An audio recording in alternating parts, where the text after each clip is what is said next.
Il est pas là? Non, je pense pas. Bon, ok. Salut. Aujourd'hui, on va parler... Coucou, Oh, Seigneur! Merde. Laisse-moi deviner, aujourd'hui, on parle de la physique d'Aristote. Oui, c'est ça. Et c'est parti!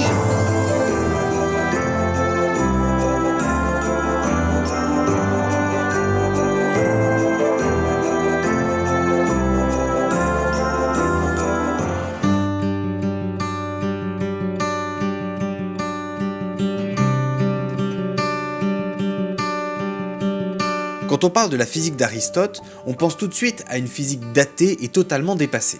Aristote, c'est un peu le gars qui a une idée, qui réfléchit et qui se dit « c'est vrai ». Ah non, moi je dis rien, tu te débrouilles. Ce n'est pas parce que les conclusions sont fausses que les principes sont mauvais. Quand même. Non. Ton intelligence, si elle fonctionne bien, va du plus commun au plus détaillé, au plus concret, au plus distinct. Résultat, tu peux te planter dans le concret. Par exemple, dire qu'un bâton dans l'eau est brisé alors que c'est en raison du reflet qu'il t'apparaît cassé. Tout cela sans en conclure que les principes sont faux.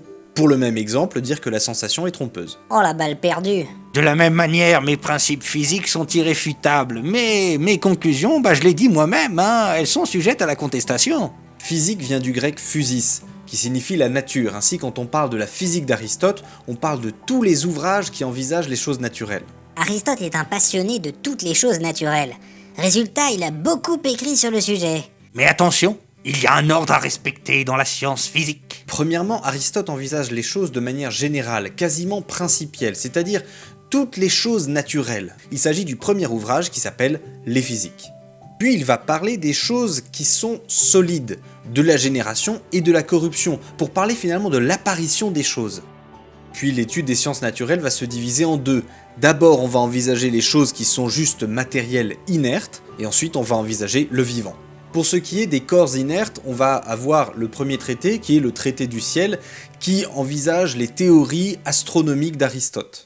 Mais il y aura aussi les météorologiques, qui envisagent de manière très concrète comment expliquer les phénomènes qui se situent entre la Terre et la Lune.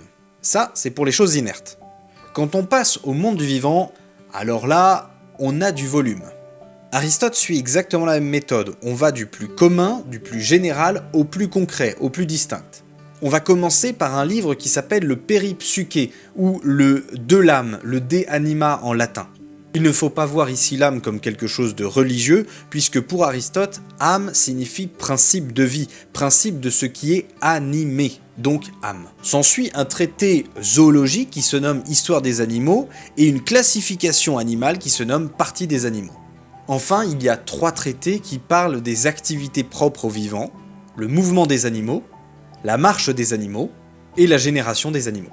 Mais ça, c'est pour les traités, on va dire généraux, puisqu'il y a énormément de petits traités qui ont été trouvés d'histoire naturelle. De la sensation et des sensibles, de la mémoire et de la réminiscence, du sommeil et de la veille, des rêves, de la divination dans le sommeil, de la longévité et de la vie brève, de la jeunesse et de la vieillesse, de la respiration, de la vie et de la mort. Et on compte voir tout ça en une seule vidéo. Eh bon courage. Alors non, on va essayer d'en donner une approche synthétique et globalement les principes communs.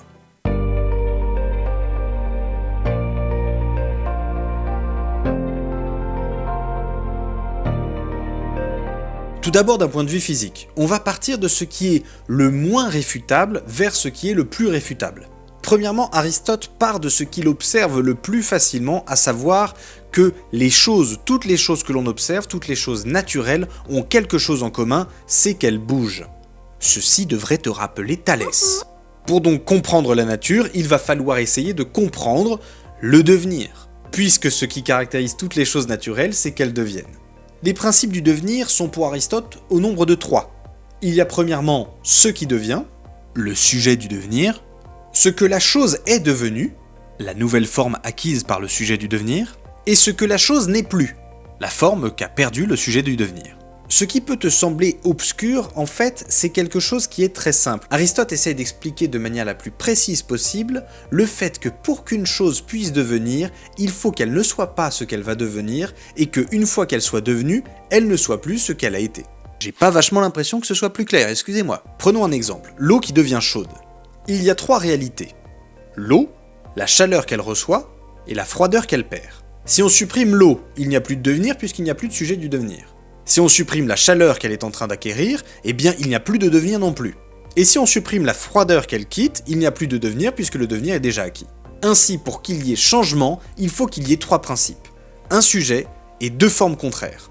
Or Aristote remarque bien que pour qu'il puisse y avoir devenir, il faut que l'eau soit capable de recevoir la chaleur.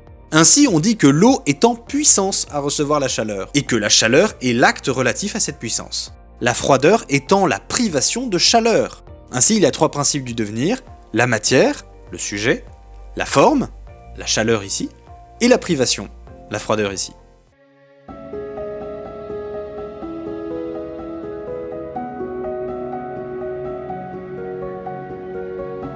Suivant cela, Aristote va réussir à déterminer une définition de la nature. La nature est un principe premier de mouvement et de repos, grosso modo de devenir, dans la chose. C'est-à-dire que ce qui est naturel, c'est le principe de mouvement interne des choses. Résultat, il y a des choses qui sont contre nature, dès lors qu'elles vont contre le principe de mouvement qui est dans la chose. C'est contre nature. Il y a certaines choses qui ont un principe de mouvement passif. Tu prends n'importe quel objet inerte, tu lâches une pierre, elle tombe. Mais il y a aussi des principes de mouvement actifs. Tu prends un crabe ou une méduse, ils ont une capacité interne de se mouvoir par eux-mêmes. Ce principe de mouvement et de repos, il n'est pas accidentel à la chose.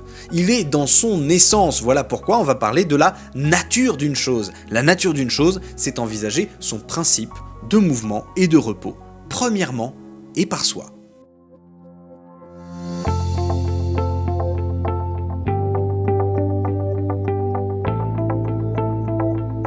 Aristote va aussi déterminer qu'il existe 4 types de causalité et que le hasard existe. Pour la faire courte, les 4 types de causalité sont résumés en 4 questions. En quoi est fait la chose ? Cette causalité s'appelle la cause matérielle. Lorsque je donne la cause matérielle, je donne la nature matérielle composée de la chose. Donnant la matière de la chose, je lui donne aussi des caractéristiques de potentialité. Je dis de quoi elle est capable. Si je vous donne de l'eau composée de H2O, je suis capable de déterminer un certain comportement à partir de la matière qu'elle a. Deuxième question, qu'est-ce que c'est ? Il s'agit là de définir ce qu'est la chose, de donner sa nature, donc finalement de donner l'acte profond qu'il a défini, de donner son essence en fait.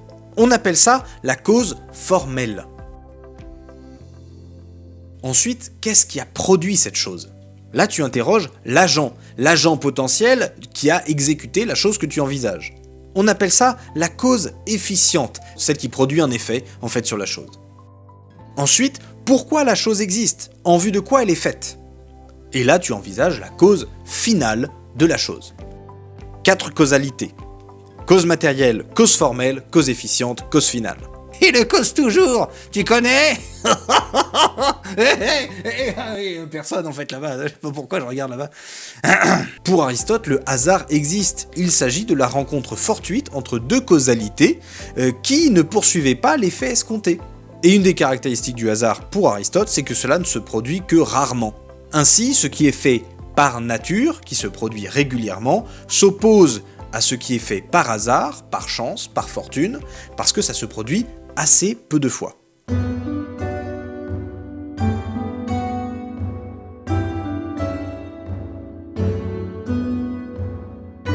Bon, voilà ce qui est assez difficilement réfutable dans la physique d'Aristote. Les suites de la physique sont assez compliquées. Aristote va essayer de définir ce que c'est que le mouvement.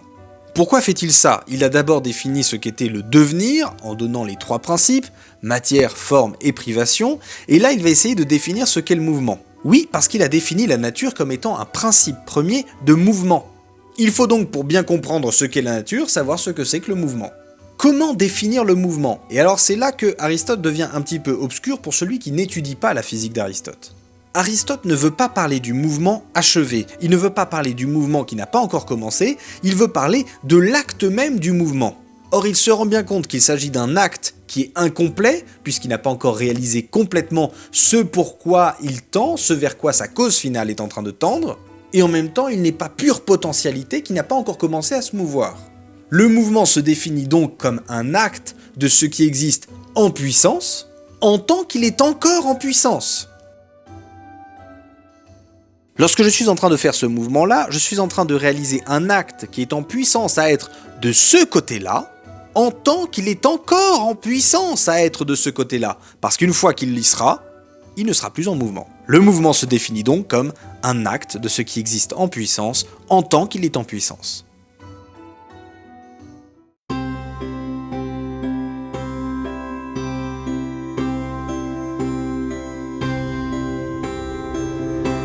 Pour Aristote, la question de l'infini, en fait, elle ne doit pas se poser en physique. Elle se pose réellement en mathématiques, puisqu'en mathématiques, on est capable d'abstraire de la matière les réalités. En physique, on doit considérer les choses avec matière sensible. Or, une infinité avec matière sensible n'est pas possible. Que ce soit dans l'infiniment grand ou dans l'infiniment petit, ça pose une contradiction telle que le mouvement risquerait de disparaître. Dans l'infiniment grand, il n'y aurait plus de premier ou de finalité pour envisager un mouvement. Et dans l'infiniment petit, en réalité, les choses n'existeront pas si on les isole du reste des choses. D'autant que Aristote a bien conscience que plus on est dans l'infiniment petit, plus on est dans l'indétermination, et donc finalement on rejoint la pure potentialité de la matière. On arrive quasiment aux problématiques de notre physique qui envisage que aucune règle physique ne peut s'appliquer dans l'infiniment petit puisque nous sommes face à une indétermination qui est totale. L'infini n'existe donc pas en acte dans la réalité, il existe en puissance dans notre esprit. Qu'est-ce qu'il en dit, le vieux? Infiniment grand, c'est pas possible. Infiniment petit, c'est pas possible. Infiniment grand, c'est pas possible. Oh, oh, oh. C'est pas possible.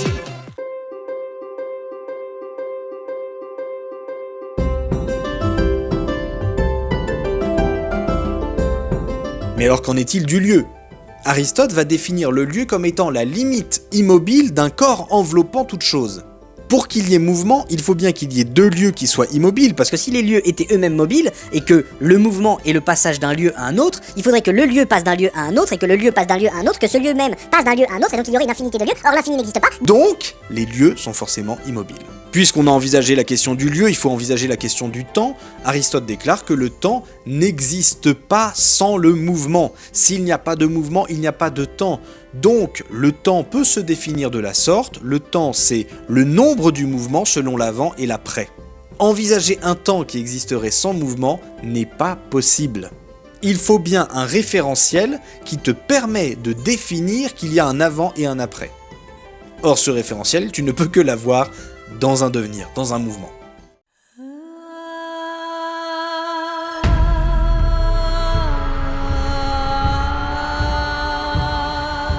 Et alors je sais que beaucoup s'attendraient à ce que je vous fasse la démonstration du premier moteur d'Aristote, mais comme pour moi c'est une réelle pépite, elle ne peut pas se résumer aussi rapidement. Toujours est-il qu'il vous faut comprendre que pour Aristote, envisager la nature, c'est être capable de remonter à un premier moteur que tous appellent Dieu.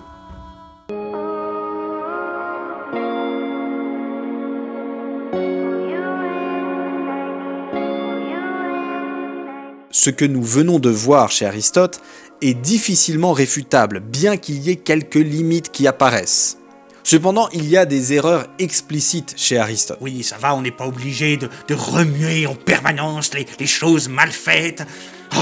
Premièrement, il y a la question de la chute des corps. Là, il est évident qu'Aristote a fait une grave erreur, à la fois d'interprétation du réel, à la fois d'application de ses principes. On ne sait pas d'où vient réellement son erreur, toujours est-il qu'il s'est trompé. Sa cosmologie aussi, avec les différents mondes, le monde sublunaire, le monde supralunaire, les différents cercles concentriques, on se rend bien compte que dans sa représentation du monde, eh bien malheureusement il s'est grandement trompé. Enfin, la question de l'éternité du monde est contestable dans le raisonnement qu'il emploie, puisqu'il fait une grave erreur de raisonnement, chose qui avait déjà été vue par beaucoup de commentateurs. Mais aucune de ces erreurs réelles ne remet en question l'ensemble de ce que nous avons vu précédemment.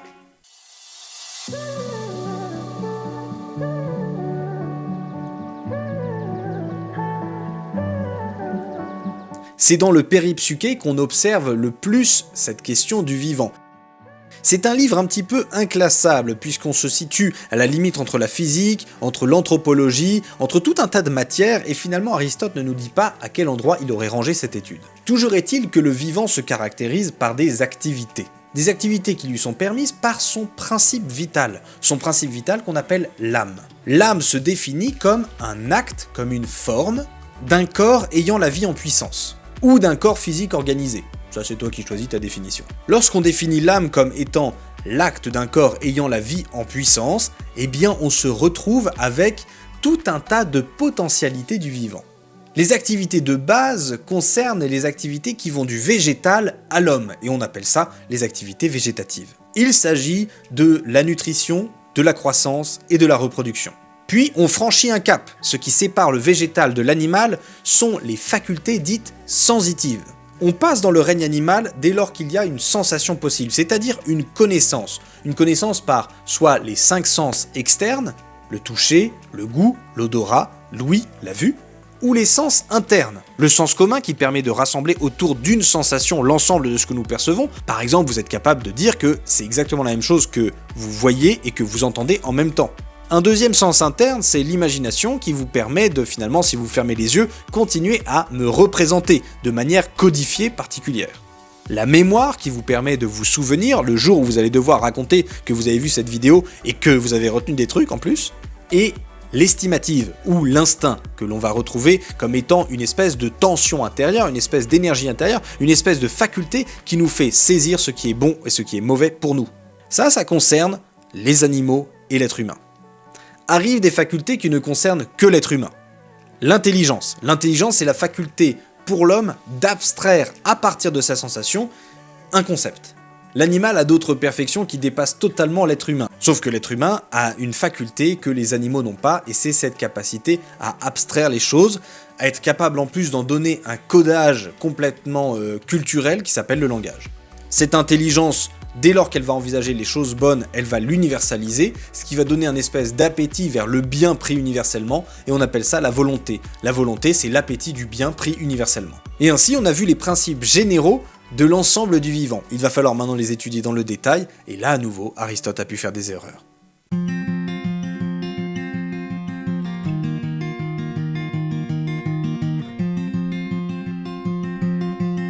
La physique d'Aristote est souvent moquée, alors qu'elle est d'une pertinence troublante. Certaines de ses théories les plus intuitives, comme la matière première, sont aujourd'hui très actuelles, avec l'indétermination de la matière quand on la prend d'un point de vue de l'infiniment petit. La philosophie aristotélicienne, la philosophie dite réaliste, est peut-être une des dernières à être capable de parler avec les scientifiques contemporains, à être capable de les challenger. Et rien que pour cela, elle mérite que l'on ne la déconsidère pas si facilement. Bravo, bravo mon bonhomme, bravo, bravo, bravo. Et qu'en est-il de la métaphysique? Oh, Bah quoi? Attends, ne me dis pas que t'as fait une nouvelle chanson. Tu ne sais pas comment tu t'es retrouvé là. Ah, c'est pas vrai. T'as passé du bon temps et tout ça avec moi. T'as trouvé ça marrant, intéressant ou pas. Quoi qu'il en soit maintenant, tu peux pas en rester là. Un pouce en l'air pour dire que t'as aimé. Un commentaire pour bien participer. Partage à ton frère et si tu sembles hésiter, y'a qu'une chose à faire. Tu peux t'abonner. Abonne-toi à FMP. Abonne-toi à FMP. Abonne-toi à FMP. Abonne-toi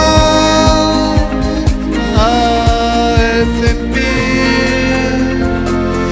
Tu ne sais pas d'où t'as tiré le gros lot, petit friponnet. N'hésite pas à rejoindre bientôt la communauté. Tu ne sais pas